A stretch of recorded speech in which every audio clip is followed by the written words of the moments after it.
meninggal dalam keadaan baca Quran. Diperlihatkan di mata kita. Kok bisa buka YouTube yang keluar di beranda itu? Itu kan hidayah. Jadi kalau sudah ditampakkan di depan mata, ya, didengar oleh kita, terlihat langsung, maka yang disadari salah yang dulu ganti dengan yang soleh sekarang. Kalau tidak kita lakukan, maka rugi kita saat pulang. Ini yang dimaksud surah ke-103. Wal asr innal insana lafi khusr illa alladzina amanu wa amilus salihat, amal saleh. Nah, ini nanti yang dibawa pulang ke sini. Nah, bagaimana melatih supaya semua kegiatan kita itu jadi soleh? Gimana latihannya? Karena nggak mudah untuk melakukan itu. Belum tentu bangun itu langsung soleh, itu belum tentu. Belum tentu kita makan itu mendapatkan sumber yang benar dengan cara yang benar. Bagaimana melatihnya? Maka Allah berikan kepada kita waktu-waktu khusus untuk berlatih diri tersambung dengan Allah, yang dengan ketersambungan itu akan menjaga kita di semua keadaan, baik berdiri, jalan, duduk, kerja di kantor, tidur, rebahan. Sekarang banyak kaum rebahaners, ya, tiduran, itu dipastikan kalau tersambung dengan Allah, terkoneksi, semuanya soleh. Karena kalau ingat, ya, saya duduk ingat Allah. Kalau ingat di pekerjaan ingat Allah, mustahil kita bisa menuliskan sesuatu yang Allah tidak sukai. Tambahin nolnya, ya, bikin paraf, tanda tangan pada proyek yang tidak benar, mustahil. Karena ketika sedang tanda tangan ingat Allah. Ya. Nah, dalam bahasa Arab, sesuatu yang tersambung dengan kuat sehingga selalu menempel dan sulit terpisahkan, itu bahasa Arabnya disebut dengan silah. Dari wasala yasilu silah. Ibadah yang melatih kita untuk terus tersambung sehingga ingat pada Allah di setiap keadaan, yang dengan ingat itu menjadikan otomatis amal perbuatan kita ingin dipastikan diridhoi dan disukai oleh Allah, sehingga berubah menjadi soleh. Ibadah yang melatih kita untuk mendapatkan itu disebut dengan sholat namanya. Sholat. Makanya sholat disebut sholat bukan hanya mengandung unsur doa, tapi latihan yang Allah berikan kepada kita untuk mengoneksikan diri kita sehingga dalam semua kegiatan kita ingat Allah. Itu yang dimaksud di Quran surah keempat An-Nisa di ayat ke-103. فَإِذَا قَضَيْتُمُ الصَّلَاةَ, maka jika anda telah tuntas mengerjakan sholat, fadhkurullah, ciri orang yang berhasil sholatnya adalah dia mampu mengoneksikan dirinya dengan Allah. Makanya kalau sudah selesai sholat, kita sudah ingat Allah. Kalau belum ingat Allah, diminta coba ingat lagi. Selesai sholat, jangan buru-buru meninggalkan tempat kita sholat. Ingat dulu, sambungkan dulu, sehingga saat keluar dari tempat kita sholat sudah ingat Allah. Bahasa Arabnya mengingat Allah itu disebut dengan zikir, zikrullah. Karena itu sholat disebut dengan zikir. Buka Quran surah ke-20 Toha ayat ke-14. Saya nggak akan keluar dari Quran hadis sehingga nggak bisa didebat. Nggak bisa didebat. Anda nggak bisa debat karena ini bukan pikiran, karena ini Quran dan hadis. Quran surah ke-20 Toha ayat ke-14. Innani anallahu la ilaha illa ana fa'budni wa aqimis salata lidzikri. Salat disebut dengan zikir. Zikir itu artinya ingat. Makanya tadi saya katakan di awal, salat itu melatih kita supaya ingat Allah. Karena itu ketika kita salam, assalamualaikum warahmatullahi wabarakatuh, assalamualaikum warahmatullahi wabarakatuh, belum ingat kita kepada Allah, maka diminta zikir pasca salat. Setelah salat ada zikir kan? Dan zikir pertamanya apa? Hadis Muslim, astaghfirullah, astaghfirullah, astaghfirullah. Itu yang paling singkat. Kalau mau agak panjang, astaghfirullahalazim alladzi la ilaha illa huwal hayyul qayyum wa atubu ilaihi. Kenapa istighfar? Karena kita memohon ampun kepada Allah kalau dalam sholat tadi belum nyambung sama Allah. Karena ada orang yang saat sholat bukan ingat Allah, dia masih ingat dunia. Padahal dari sejak awal sholat sudah diminta buang urusan dunia ke belakang. Makanya kita bertakbir, itu ada kitabnya.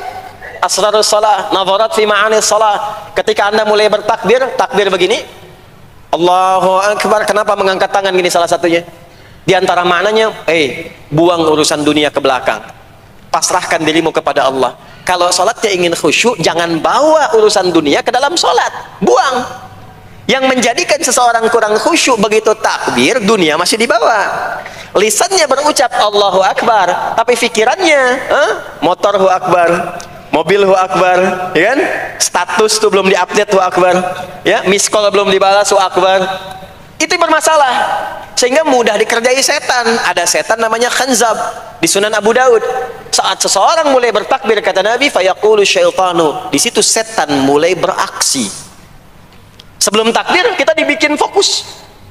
Ya, Anda silahkan praktekkan. Kalau mau sholat rasanya fokus, tapi mulai bertakbir Allahu Akbar, setan mulai beraksi, kata Nabi. Udhkur kata, ingat ini, ingat itu. Hatta la yash'ural musalli kam raka'atan yusalli, sampai ada orang sholat yang tidak sadar berapa rakaat sedang menunaikan sholatnya. Subuh berapa rakaat tadi? 2 diucapkan, tapi ketika dipraktekkan ada yang 3. Ada yang 1, ya, ada yang begitu, ada tapi di hati saya gitu ya. Nah ini, makanya setelah kita sholat, assalamualaikum, assalamualaikum, itu kita mencoba menyempurnakan dengan apa? Istighfar dulu, kalau tadi ada yang belum tersambung. Setelah itu apa? Kita sambungkan, Allahumma antas salam, subhanallah, alhamdulillah, Allahu Akbar. Makanya dilatih 33 kali. Sekali belum nyambung, 2 kali. 2 kali belum nyambung, 3 kali. 3 kali belum ingat, 4 kali. Masa iya sih sampai 33 kali belum ingat juga? Bapak nama siapa? Joni. Siapa Pak? Joni. Siapa? Joni. Siapa Pak? Apa nggak dengar saya Joni? Itu baru 3 kali. Ini kita 33 kali menyebutkan subhanallah. Masa nggak nyambung juga? Alhamdulillah 33 kali. Masa nggak syukur juga? Dilatih. Kalau sudah terkoneksi, inilah dia. Fadhkurullaha qiyama, bangun dari sholat, bangkit, selesai sholat, mau kerja, mau kemanapun, ingat Allah. Jadi nggak ada istilahnya keluar masjid tertukar sendal, tuh nggak ada. Ada di sini yang tertukar sendal? Banyak. Insya Allah tidak ya. Kalau ingat Allah tuh nggak mungkin tertukar. Jadi begitu Anda akan menggunakan, yang punya orang lain sadar tuh, astagfirullah, Allah mengawasi, bukan punya saya walaupun mirip. Ya, walaupun mirip, ya pakai yang punya kita, itu akan diarahkan. Tapi kalau nggak ingat ada yang mengawasi, nggak ingat ada yang lihat, nggak ingat akan dihisab. Mana ya tadi? Oh, ini dia, masya Allah, lupa saya. Pakai masya Allah lah gitu. Dia pakai yang paling bagus tuh. Pulang dia, padahal dia ke masjid tuh nggak pakai sendal. Pekerjaan juga begitu, nggak akan sembarangan ngambil yang bukan haknya. Kerjakan proyek yang tidak benar. Demi Allah, kalau di Indonesia ini mestinya benar semua sholatnya, makmur. Wah, para polisi itu tenang tugasnya gitu, ya. Tentara juga nyaman, di pekerjaan tuh nggak usah ada CCTV, ya, nggak usah ada e-tilang, nggak usah ada kamera di jalan, ya kan?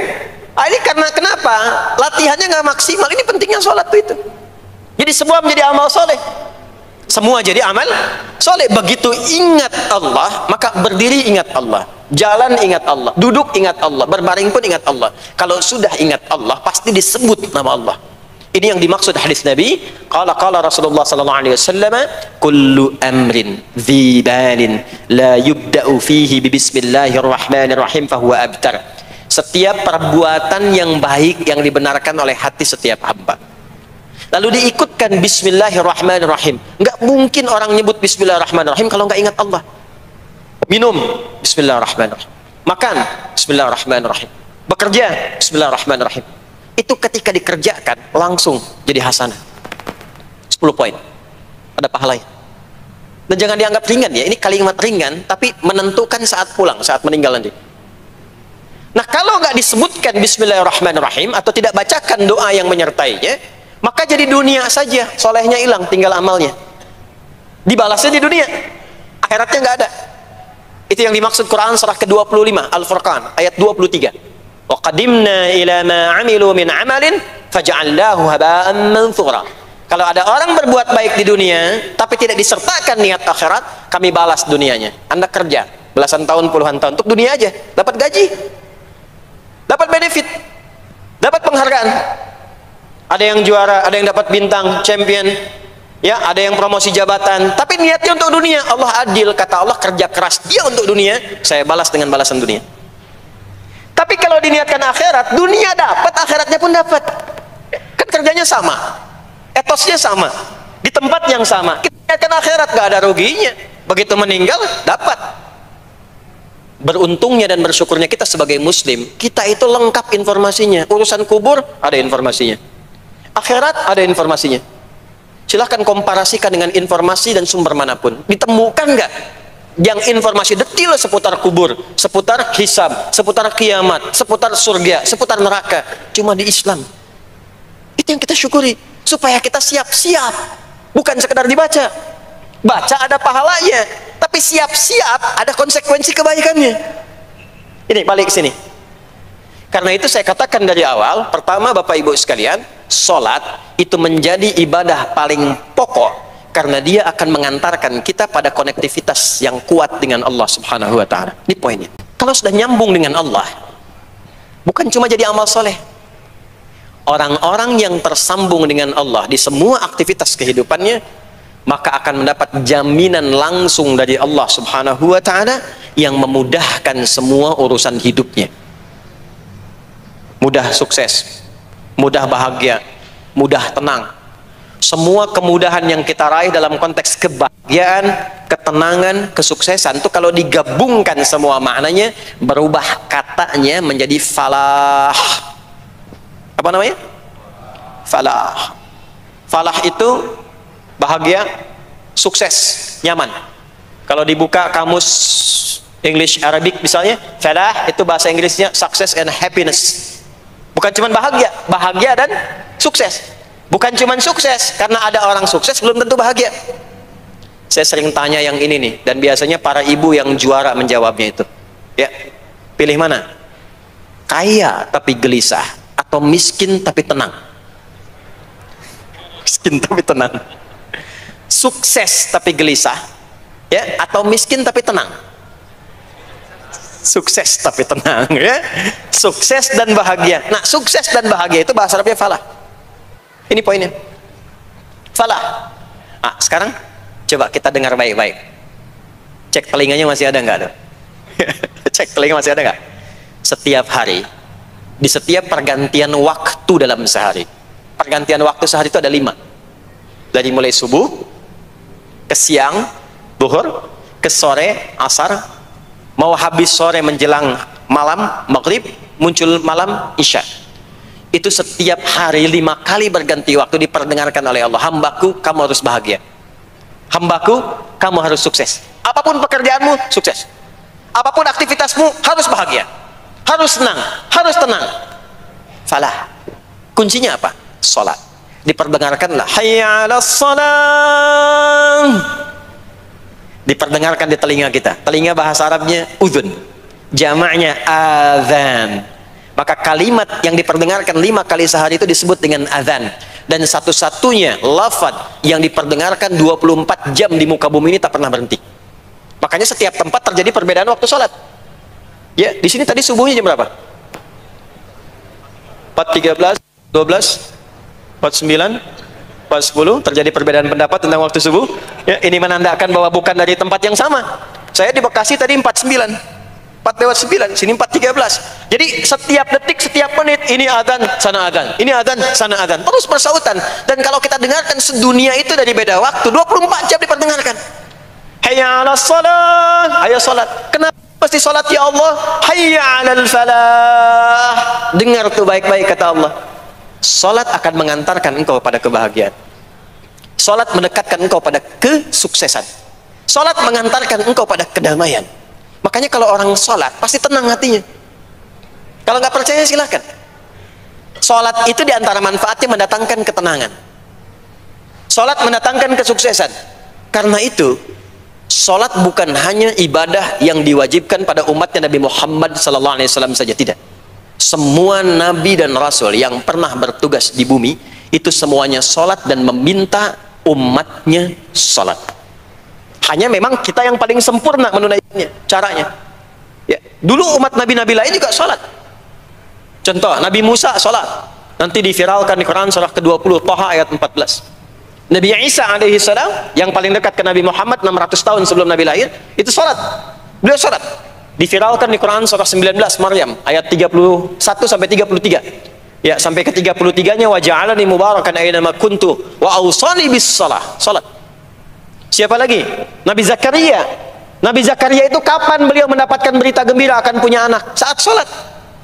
Jadi berdoa, masuk ke mihrabnya Maryam, melihat Maryam punya banyak keistimewaan, maka beliau sholat di mihrabnya itu. Di Quran surah ketiga Ali Imran ayat 38 sampai 39. Hunalika da'a Zakaria rabbah qala rabbi habli min ladunka dzurriyyatan thayyibah innaka sami'ud du'a. Turun jawaban, fanadathul malaikatu wa huwa qa'imun yusalli fil mihrab annallaha yubashshiruka bi Yahya. Jadi Nabi Zakaria itu dapat berita akan punya anak namanya Yahya saat sholat. Di sholat itu kalau dikerjakan bisa berdampak pada percepatan terkabulnya doa. Minta apapun dijawab sepanjang maslahat. Makanya nanti untuk umat Nabi Muhammad, jangan tunggu panggilan sholatnya adalah panggilan langsung dari Allah. Minta, punya masalah apa? Aku selesaikan, kata Allah. Di sholat itu bukan main-main, bukan beban, bukan sekedar kewajiban, tapi kewajiban yang dipaksa untuk membahagiakan kita. Kalau Allah nggak sayang, nggak akan disuruh sholat.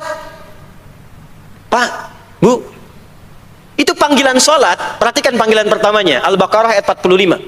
Wasta'inu bis sabri wassalah. Kata Allah, hei hambaku, kalau engkau punya masalah, sabar dulu, terima.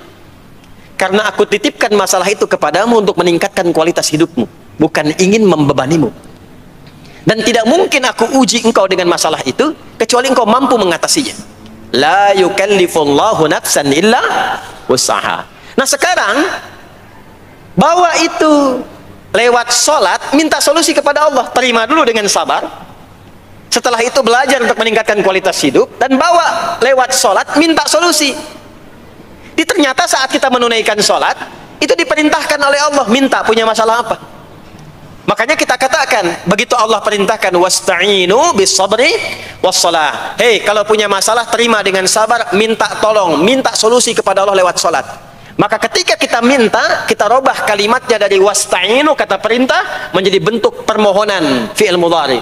Iyyaka na'budu wa iyyaka itu ketika Anda mengucapkan iyyaka na'budu wa iyyaka nasta'in, fikihnya begini, ucapkan di lisan, hadirkan dalam hati dan pikiran kita masalah apa yang sedang kita rasakan.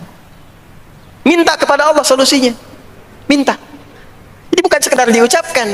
Karena hadis qudsinya berbunyi begini. Hadis qudsinya. An Abi Hurairah radhiyallahu taala anhu qala Rasulullah sallallahu alaihi wasallam qala Allah azza wa jalla, Allah berfirman. Saya langsung saja ke bagian kalimat iyyaka na'budunya. Idza qala al-'abdu, kalau seorang hamba berkata dalam salatnya, iyyaka na'budu wa iyyaka nasta'in, ya Allah, sekarang hamba salat kepadamu, ibadah hanya kepadamu, seperti yang kau perintahkan. Maka hamba memohon kepadamu, ya Allah, seperti yang kau janjikan. Wa iyyaka nasta'in. Lalu hadirkan dalam benak kita, ya Allah, engkau maha tahu sebelum hamba ungkapkan. Hamba punya persoalan ini. Mohon kepadamu, ya Allah, hilangkan semua masalah itu. Berikan hamba solusi yang terbaik. Berikan hamba keberkahan darimu. Itu sekilas hadir dalam jiwa kita. Maka apa yang terjadi?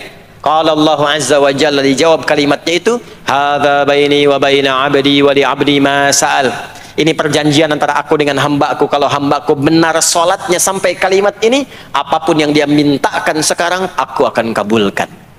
Sepanjang itu ada maslahat untuk dirinya. Dicontohkan itu oleh Nabi Zakaria. Beliau itu minta saat berdiri, Pak, bukan saat sujud.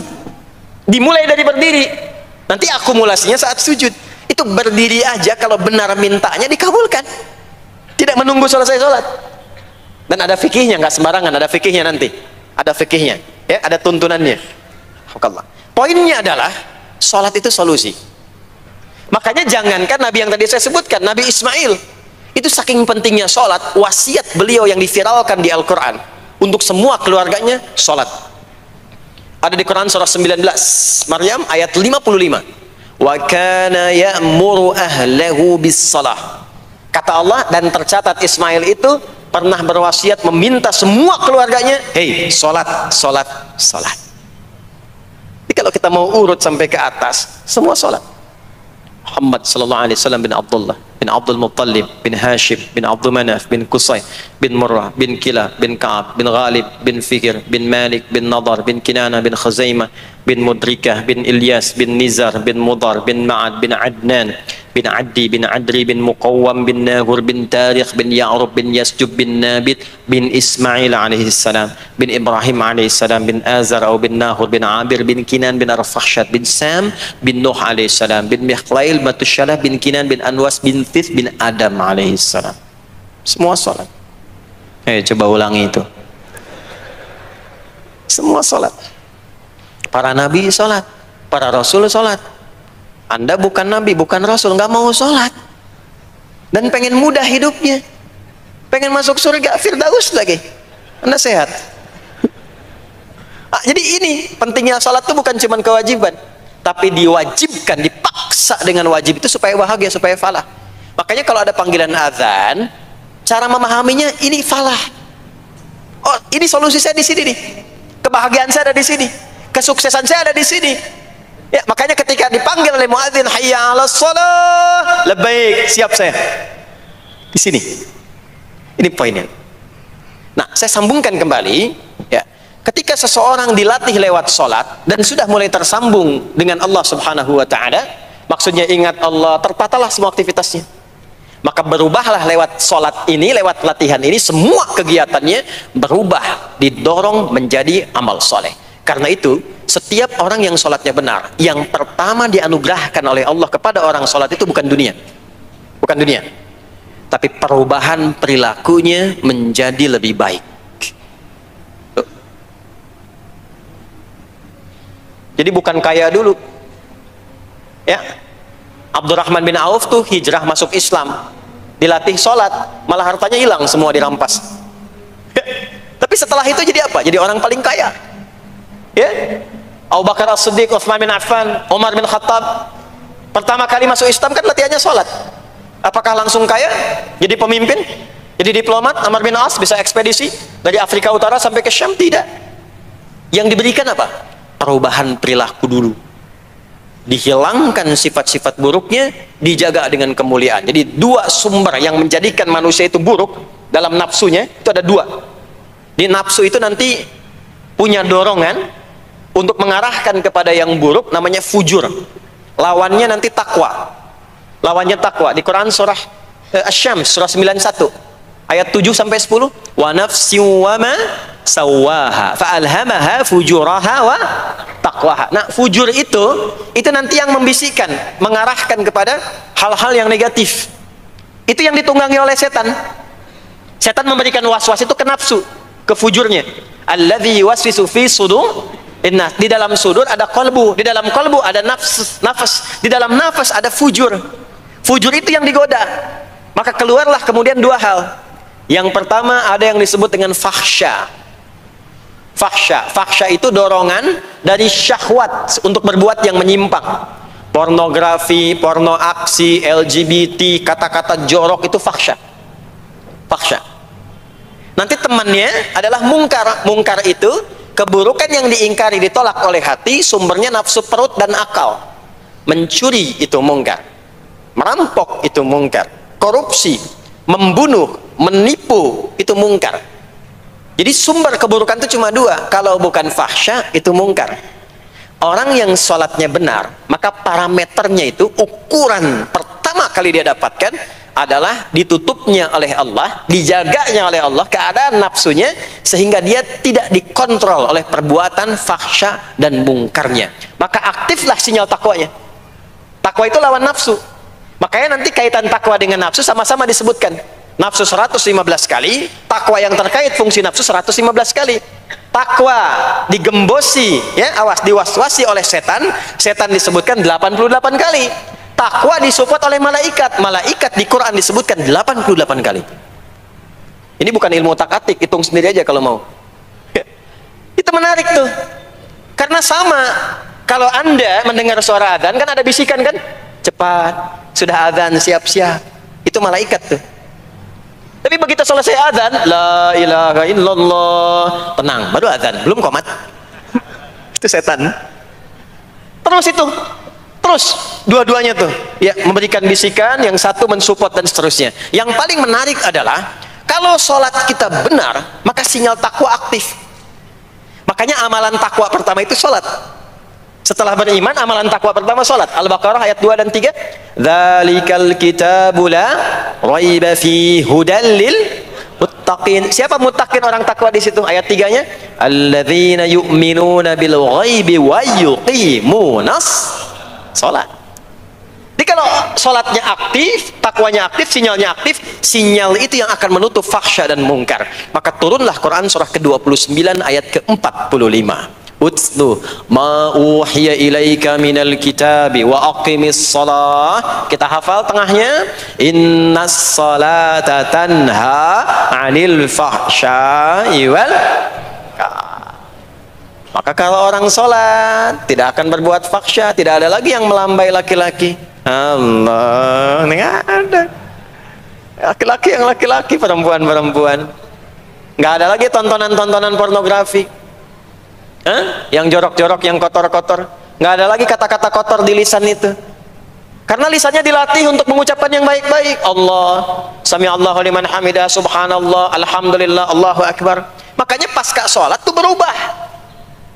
Maaf ya, Allah tidak memberikan kepada Nabi Muhammad SAW tongkatnya Nabi Musa, mukjizatnya Nabi Isa, apalagi Nabi Ibrahim dan selainnya. Tapi Allah turunkan Al-Quran kepada Nabi Muhammad SAW, lalu dipraktekkan Quran itu pertama lewat sholat. Anda tahu apa yang terjadi? Nabi Muhammad itu diutus oleh Allah dalam lingkup masyarakat yang sangat terbelakang dan khatam kriminal. Jadi kriminalnya bukan dikerjakan, khatam. Dan nyaris tidak kenal kebaikan, makanya disebut dengan jahiliyah. Kalau Bapak Ibu tanya di zaman Nabi, ya maaf, ada pezina? Bukan cuman ada, khatam, perfeksionis zinanya. Membunuh itu, ya, mabuk, ada orang mabuk kekinian di zaman jahiliyah, pemabuk amatir itu 5 kali sehari mabuknya.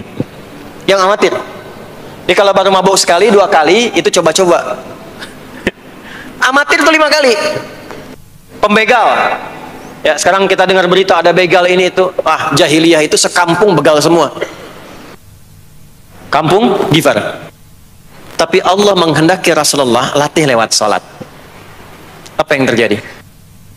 Berubah jahiliyah itu, berubah menjadi khairu ummah, umat terbaik yang paling teladan, yang menginspirasi, yang pernah berkehidupan di bumi. Sampai persaksiannya dari Allah langsung, turun Quran surah ketiga Ali Imran ayat 110. Kuntum khaira ummatin ukhrijat linnas. Jadi kalau ada orang dermawan, itu yang paling dermawan. Kalau ada orang sabar, itu yang paling sabar. Kalau ada pasar yang paling ideal, itu yang paling bagus. Berubah itu. Ya. Kenal Abu Dzar Al-Ghifari? Ayo kenal. Enggak. Abu Dzar Al-Ghifari itu nama aslinya Jundub bin Junadah, di antara pemimpin begal di zamannya, dari kota Gifar. Gifar itu kampung begal asalnya. Ya, hamukumullah.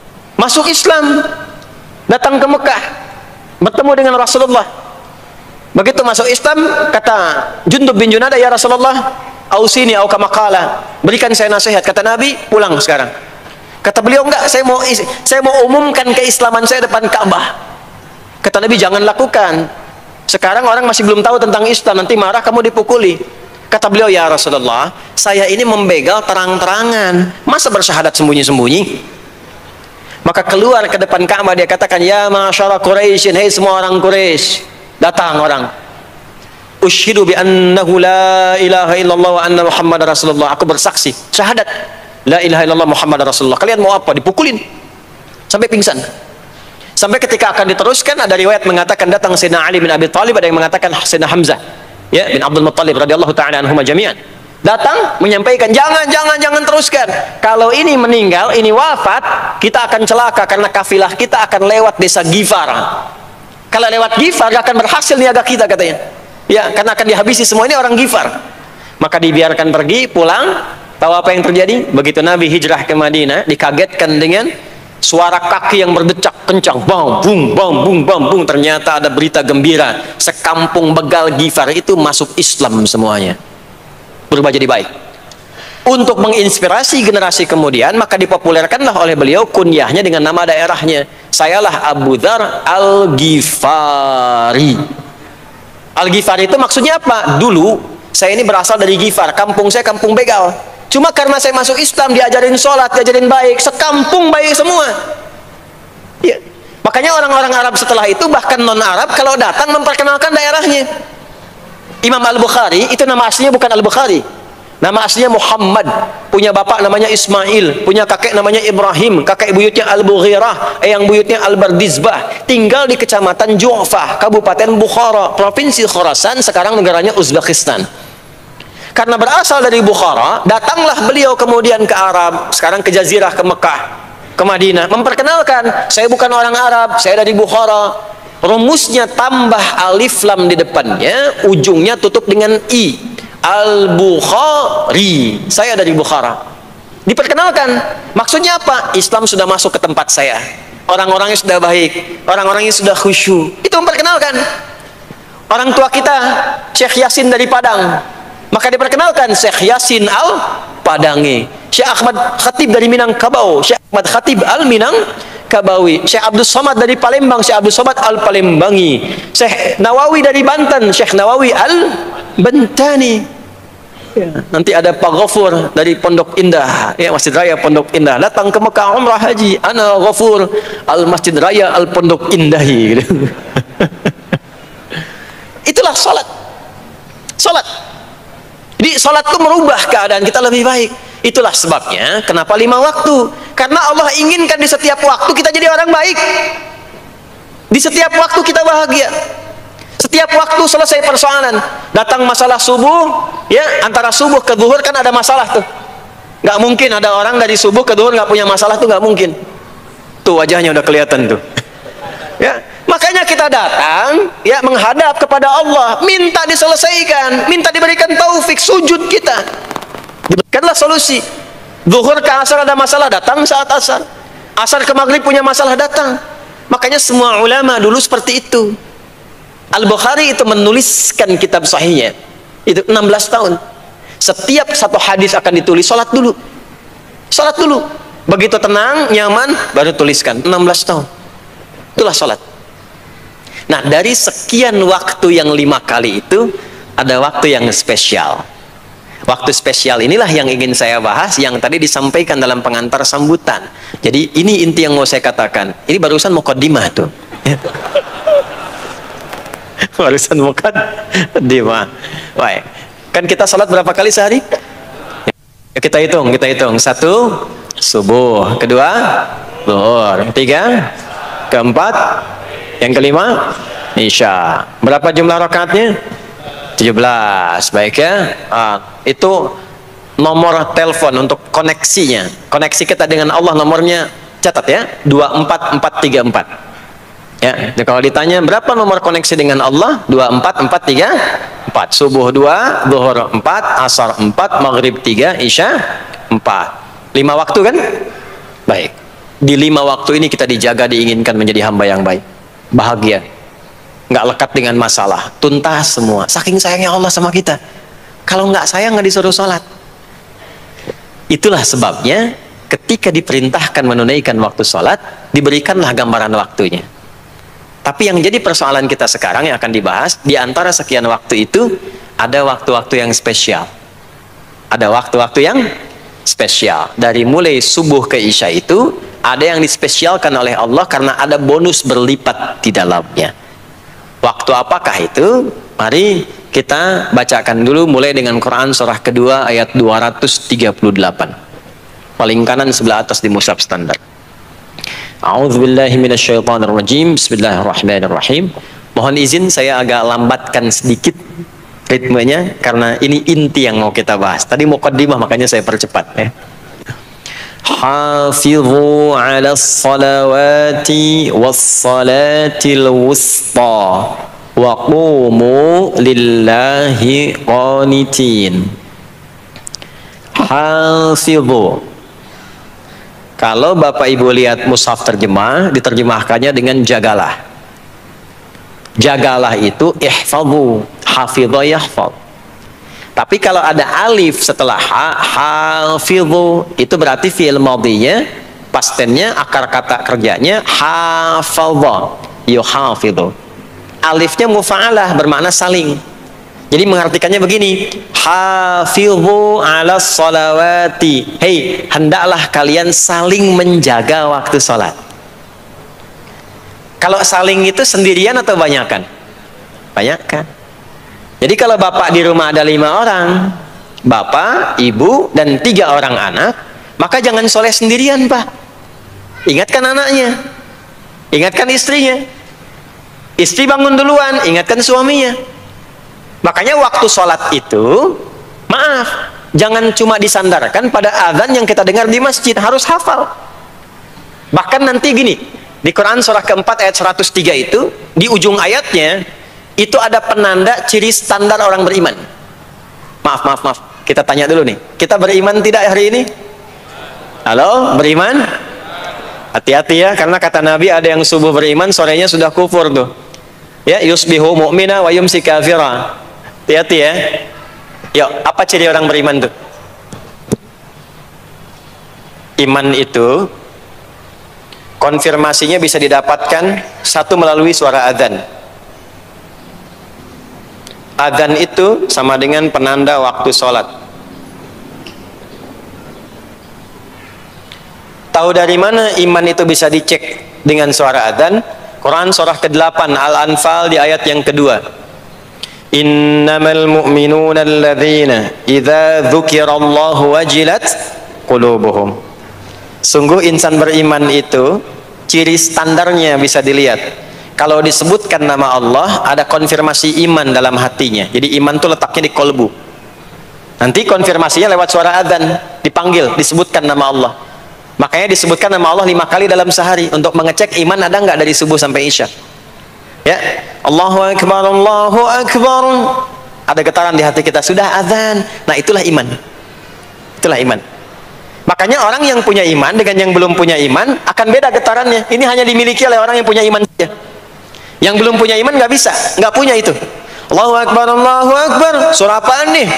Toanya kencang banget, ya. Tapi kalau orang beriman, Allahu Akbar, Allahu Akbar, ya Allah sudah adzan. Itu konfirmasi itu. Nah, nanti semakin tinggi imannya, bahkan ada yang orang sudah menunggu sebelum tiba waktunya. Tadi subuh jam 4 lewat 13 di sini. Ada yang nunggu dari jam 3, padahal belum dipanggil. Ya, masya Allah. Di Bekasi 4 lewat 9. Allahu Akbar, Allahu Akbar. Azan. Ingat dia. Nah, itu ciri beriman. Cuman imannya standar. Jadi bukan iman yang kuat. Standar. Kuat belum, lemah tidak. Allahu Akbar, Allahu Akbar. Jam 4 lewat 9. Jam 3 sudah bangun. Nunggu itu iman yang kuat. Masya Allah. Ada yang baru subuh dan nunggu isya. Tunggu. Kuat. Ada yang sudah qomat, sudah la ilaha illallah, belum kepanggil, dipanggil 4 lewat 9, dia baru bangun jam 9 lewat 4.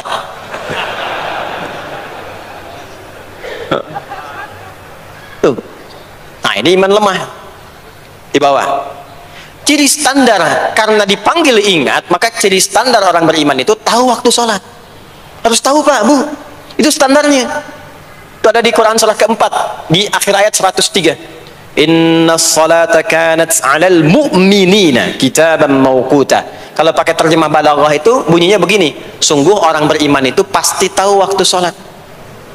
Nah, jadi kalau ditanya jam berapa zuhur nanti belum bisa kita jawab dengan sempurna, itu artinya apa? Imannya belum naik itu ke level standar, belum menguat. Ya, ini poinnya. Nanti kapan waktu sholat itu tiba? Kalau ada yang belum ingat, jangan dibiarkan tidak ingat. Makanya kata Al-Quran, saling menjaga ya waktu sholat itu. Jangan sampai di keluargamu, ada temanmu, kolegamu, bahkan tetanggamu itu nggak tahu waktu sholat. Bahkan nggak sholat, itu bahaya. Kalau memang sayang sama anak, ingatkan. Sayang istri dengan suami, ingatkan. Tanda istri beriman yang cinta dengan suaminya, tanda pertamanya ketika mengingatkan suaminya pada semua hal yang disukai oleh Allah. Begitu sebaliknya. Maka kata Al-Quran, hafidhu, saling menjaga waktu sholat. Disebutkan di situ alas sholawat. Bentuknya begini. Tulisannya alif, lam, waw, alif, ta, maftuha begini. Alas, begini tulisannya. Karena nanti ada yang begini, as-salat, ada yang begini. Biar saja, nggak usah. Ada yang begini, ta marbutah. Seperti Al-Baqarah ayat 3, alladzina yu'minuna bil ghaibi wa yuqimunas shalah. Begini tulisannya. Ada yang begini, as-salat pakai alif, ta, bin. Tapi di Al-Baqarah ayat 238 tulisannya begini, alas salawati, taknya terbuka. Secara singkat begini, secara singkat. Kalau tulisannya begini, maka yang dimaksud salat fardu. Yang dimaksud salat apa? Salat fardu. Salat fardu itu ada berapa? 5 waktu. Maka kata Allah, hei, saling jaga ya. Waktu salat yang fardu itu yang 5 waktu. Di antara yang 5 itu ada yang spesial. Was-salatil wusta, waktu yang pertengahan. Tengah-tengah di antara 5 waktu itu. Yuk kita tuliskan dulu sebentar. Sebentar. Salat ada salat apa saja?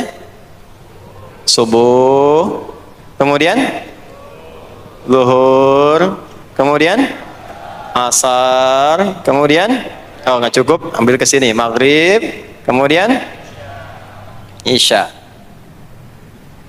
Oh, subuh, zuhur, asar, pindah sini maghrib, isya. Lihat rumusnya. Jadi yang sholat pertengahan yang mana?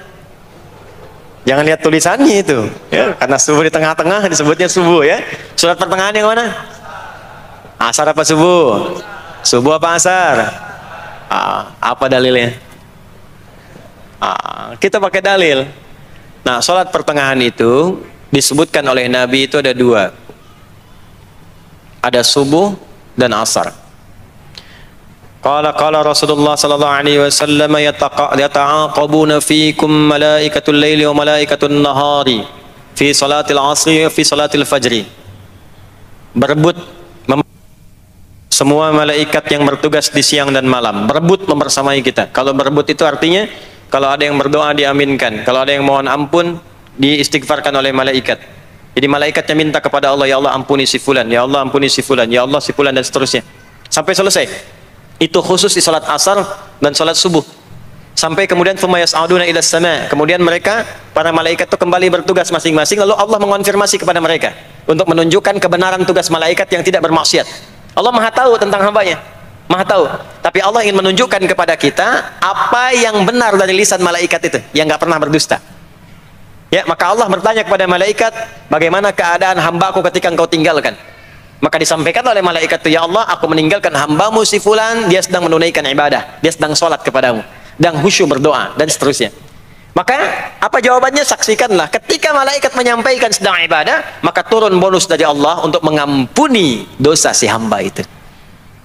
Itulah manfaatnya waktu pertengahan. Waktunya disebutkan di hadis ini asar dan subuh. Antara asar dan subuh itu masih ada yang unggul, ada yang istimewa lagi. Apa yang istimewa? Antara asar dan subuh yang istimewa terletak di subuhnya.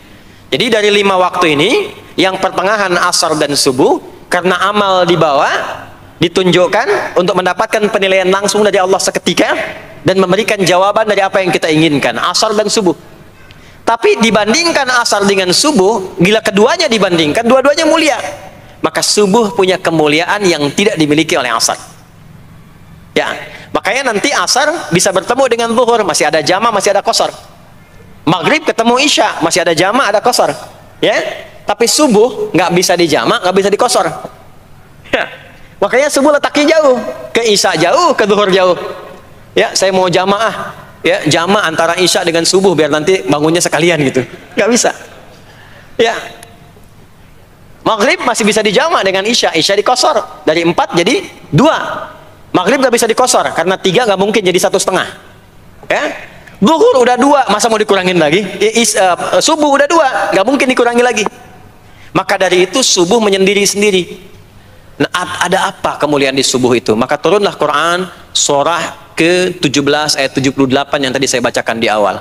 Aqimis salata liduluki syamsi ila ghasaqil lail. Sampai sini zuhur sampai isya. Duluki syamsi tergelincir matahari itu zuhur. Sampai ghasaqil lail tiba malam itu isya. Lalu ditutup ujungnya wa qur'anal fajr. Khusus untuk subuh itu ditambahkan selain sholat ada bahasa Quran di Quran sendiri. Khusus untuk subuh redaksinya ditambahkan dengan Quran.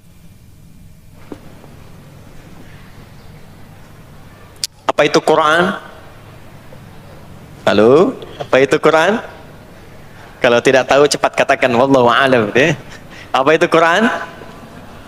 Wallahu a'lam. Ada Quran, ada Al-Quran. Ada Quran, ada Al-Quran. Kalau yang disebut Al-Quran itu mutlak firman Allah. Dari mulai Al-Fatihah sampai An-Nas.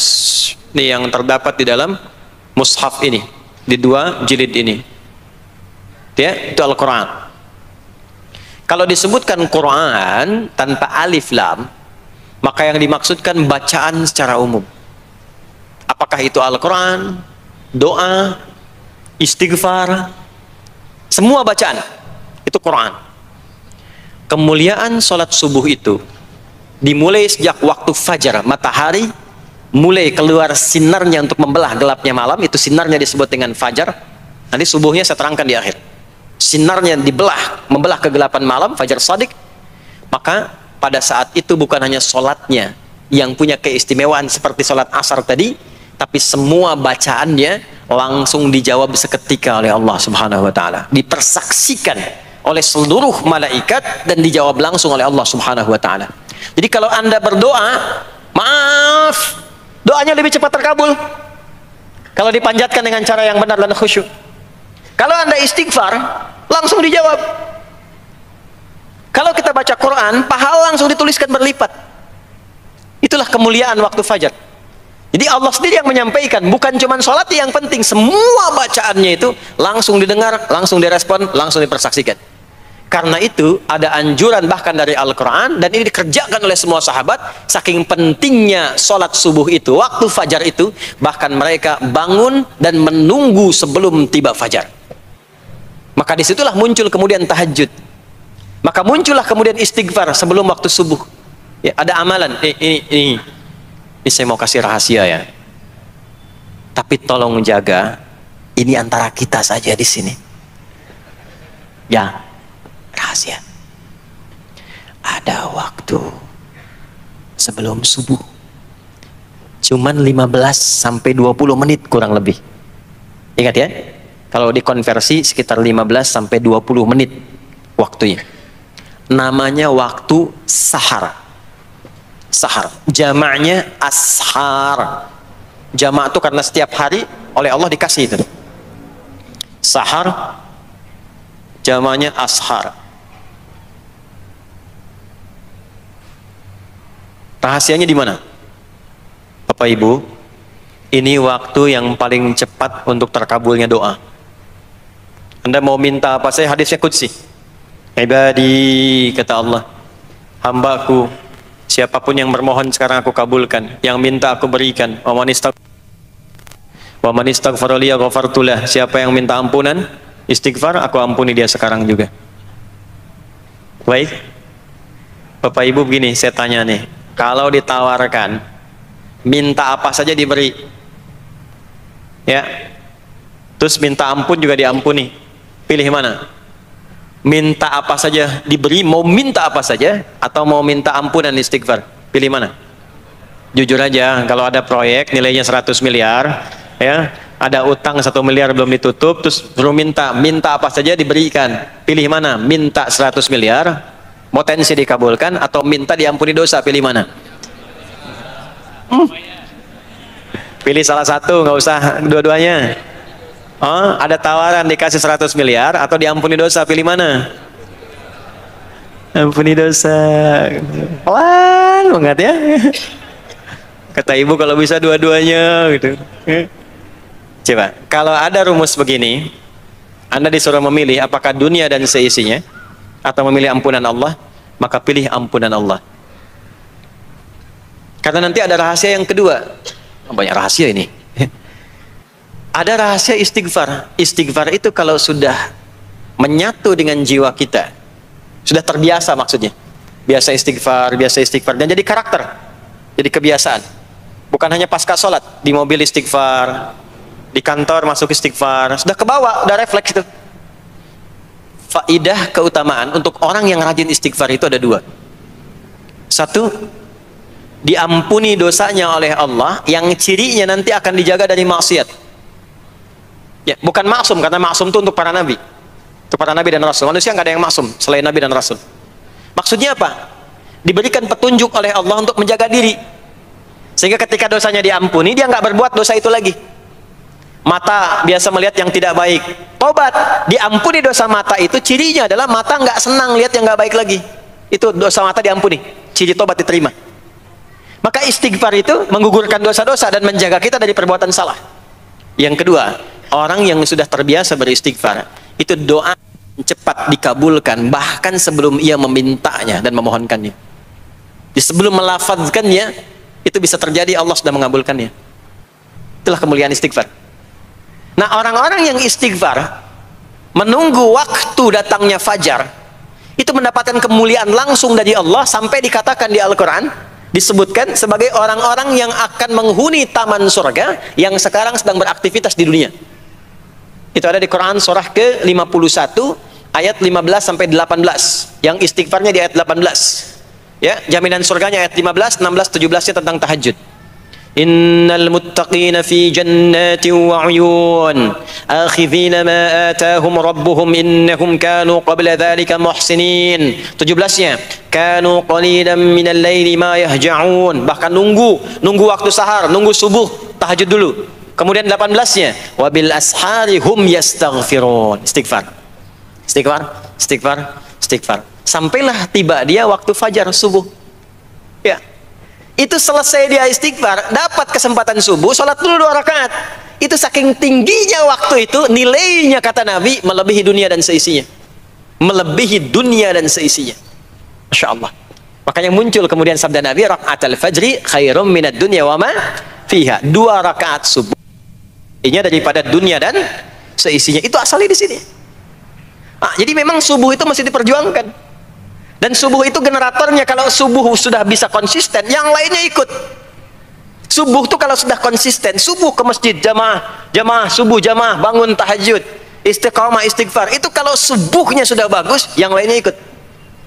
Ya, makanya ada kaum yang sekarang sangat khawatir jumlah orang Islam kalau sholat subuh itu seperti sholat Jumat, sangat takut itu. Ya, ada ini viral kisahnya, viral. Saya nggak ceritakan pun Anda bisa dengar. Ya, jadi ada golongan orang Yahudi yang selalu mengamati jamaah sholat subuh umat Islam, dan dia melihat, ya, ketika mulai ramai, dia mulai katakan, kenapa Anda selalu mengamati itu? Ya, sebab kami lihat kalau jumlah jamaah subuhnya sudah seperti sholat Jumat, itulah kemakmuran, kebangkitan dan kebaikan umat Islam akan tumbuh kembali. Jadi akan berpengaruh kepada yang lainnya. Itulah mudah-mudahan kegiatan perjuangan subuh, ya, ada pejuang subuh baik di Masjid Raya Pondok Indah, di masjid-masjid yang lainnya, memberikan keberkahan kepada kita, dan puncaknya adalah perubahan pada perilaku. Jadi kalau cuman berjuang datang subuh tapi tidak merubah perilaku, ada yang salah dengan itu semua. Ada yang tidak tepat, ada yang belum sempurna. Itu yang bisa kita sampaikan sebagai kajian pembuka kita di kesempatan kali ini. Mudah-mudahan ada manfaat yang bisa kita dapatkan. Kesimpulannya adalah salat adalah inti amalan kita yang bisa merubah alur kehidupan kita dunia dan akhirat. Salat kunci kebahagiaan, salat kunci kesuksesan, salat kunci datangnya rahmat Allah Subhanahu wa taala. 2, Allah meminta kita menunaikan salat 5 kali dalam sehari untuk memudahkan semua urusan kita di setiap waktu dalam sehari itu. Dan yang ketiga, di antara sekian 5 waktu itu ada waktu-waktu yang istimewa, yaitu asar, dan yang paling istimewa adalah subuh ataupun fajar. Mudah-mudahan kita bisa konsisten menunaikan dan menjaga waktu salat itu sampai kita pulang kepada Allah dalam keadaan husnul khatimah. Sementara itu yang disampaikan. Baik, mudah-mudahan ada keberkahan dari apa yang telah disampaikan. Pasti apa yang saya sampaikan pasti ada salah. Pasti ada yang kurang tepat. Pasti ada yang keliru disampaikan. Mohon diingatkan supaya saya koreksi. Tinggalkan yang salahnya. Ambil yang benar, yang baik, yang kira-kira bisa diamalkan. Jauhi hal-hal yang bisa menjauhkan kita dari Allah. Dan semoga kita semua diwafatkan dalam keadaan husnul khatimah insyaAllah. اللهم تقبل منا إنك أنت السميع العليم وتب علينا إنك أنت التواب الرحيم اللهم نحمدك حمدا شاكرين كما علمتنا أن نحمدك ونشكرك شكرا كما علمتنا أن نشكرك أنت المقدم أنت المؤخر بيدك الخير إنك على كل شيء قدير اللهم اجعل جمعنا هذا جمعا مرحوما وتفرقنا من بعده تفرقا معصوما Ya Allah, jadikan pengajian kami pagi di siang hari ini pengajian yang Kau berkahi, dan bila pun kami berpisah, jadikan perpisahan kami mengantarkan pada kemuliaan yang lebih baik di sisimu. Rabbana la tada' lana fi maqamina hadza dhanban illa ghafartah. Ya Allah, jika ada pendosa hadir di majlis ini, jangan biarkan ia pulang kecuali Engkau telah ampuni segala dosa-dosanya. Wala hamman illa farajtah. Jika ada yang tengah merasakan kegelisahan, jangan biarkan ia pulang kecuali Engkau telah tenangkan keadaan hatinya. Wala asiran illa yassartah. Jika ada yang tengah mengalami kesulitan dalam kehidupannya, di rumah tangganya atau pekerjaannya, maka mohon dengan keikhlasannya angkat dan hilangkan semua kesulitannya. Rabbana atina fid dunya hasanah wa fil akhirati hasanah wa qina adzabannar. Wa sallallahu ala sayyidina Muhammad wa ala alihi wa sahbihi ajma'in. Wa akhiru da'wana subhanakallahumma wa bihamdika nashhadu an la ilaha illa anta nastaghfiruka wa natubu ilaik. Walhamdulillahi rabbil alamin.